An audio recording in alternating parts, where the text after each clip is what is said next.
নমস্কার, আশা করছি আপনারা সকলে খুব ভালো আছেন আর সুস্থ আছেন। হোলি বা দোলযাত্রা কিন্তু এসেই গেল।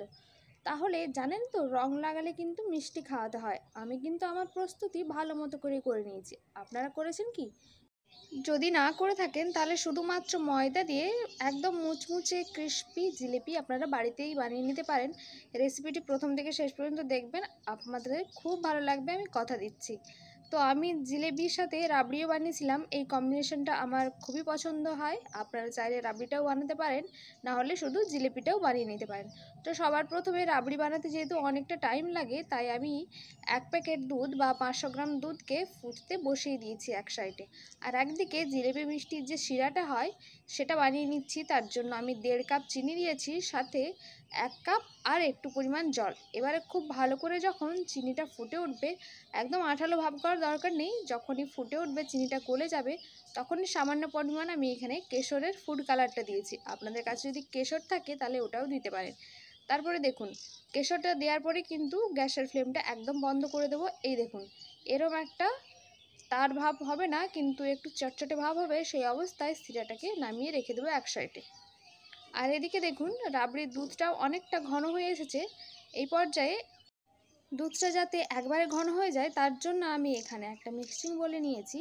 ওই 7 থেকে 8টা মতো আমন্ড বাদাম নিয়েছি, 7 থেকে 8টা কাজু বাদাম, আর দিয়েছি 3-4টা মতো গোটা এলাচ। এবারে খুব ভালো করে এটাকে এরকম দরদরা টাইপের একটা গুঁড়ো করে নিয়েছি। তারপরে এই দুধের মধ্যে ওই 3-4 চামচ আমি ওই গুঁড়োটা দিয়ে দিচ্ছি বাদামের।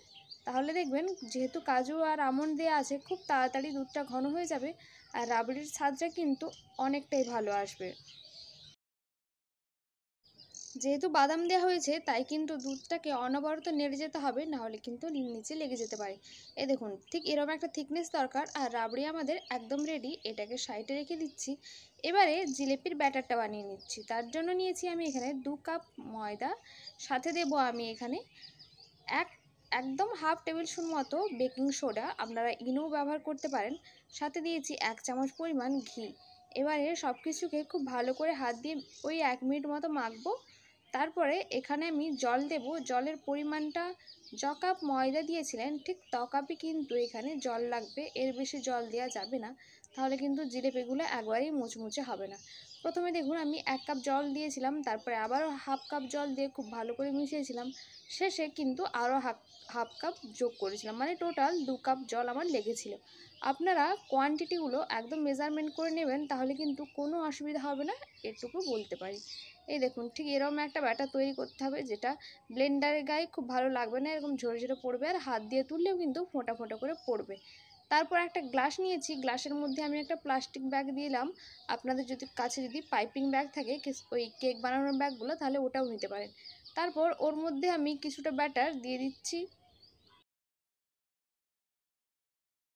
তো বন্ধুরা, ভিডিওটি যদি ভালো লাগে অবশ্যই ভিডিও শেষে লাইক করতে ভুলবেন না, আর চ্যানেলে নতুন হলে চ্যানেলটিকে অবশ্যই সাবস্ক্রাইব করে নেবেন আরও মজার রেসিপি পাওয়ার জন্য। তারপর দেখুন, কোনটাই আমি একটা কাঁচির সাহায্যে কেটে নিলাম। আপনারা ছিদ্রটা যতটা মোটা বা পাতলা করতে চান সেরকমভাবেই কাটবেন। আমি খুব বেশি মোটা করছি না, নাহলে কিন্তু ক্রিস্পি হবে না জিলিপিগুলো। তারপর একটা প্যানে আমি খুব বেশি করে তেল দিয়েছিলাম, রিফাইন্ড তেল। তারপর গোল গোল করে এই যে জিলিপির শেপে এগুলোকে দিয়ে দিয়েছি। জিলিপিগুলো দেওয়ার আগে কিন্তু তেলটাকে একদম হাই ফ্লেমে গরম করতে হবে। তারপর যখন জিলিপিগুলো দেওয়া শুরু করবেন, তখন গ্যাসের ফ্লেমটাকে একবারে মিডিয়াম করে দেবেন, নাহলে কিন্তু জিলিপিগুলো মুচমুচে হবে না।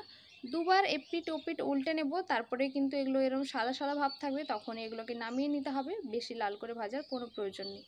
তারপরে আবারও ওইগুলো তুলে নিয়ে আরও এক দফা আমি এখানে দিয়ে দিচ্ছি জিলিপিগুলোকে।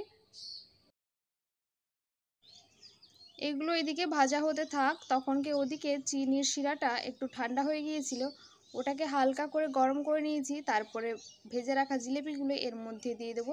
চিনির শিরাটা যদি ঠান্ডা হয়ে যায়, অল্প করে গরম করে নেবেন, খুব বেশি গরম করার দরকার নেই, হালকা করে গরম করলেই হবে। তাহলে কিন্তু রসটা খুব ভালো মতো করে জিলিপির মধ্যে ঢুকবে। এগুলোকে উল্টে পাল্টে ওই 30 থেকে 40 সেকেন্ড মতো এর মধ্যে রাখতে হবে, তাহলেই পারফেক্ট হয়ে যাবে, জিলিপির রস এর মধ্যে ঢুকে যাবে।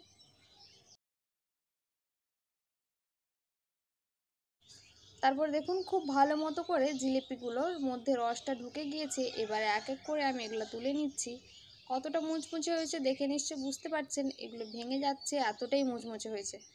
তারপর সবকটা জিলিপি তুলে নেওয়ার পর বাকি যেগুলো ভাজা হয়ে গিয়েছিল সেগুলো এরপর এর মধ্যে দিয়ে দেবো এক এক করে।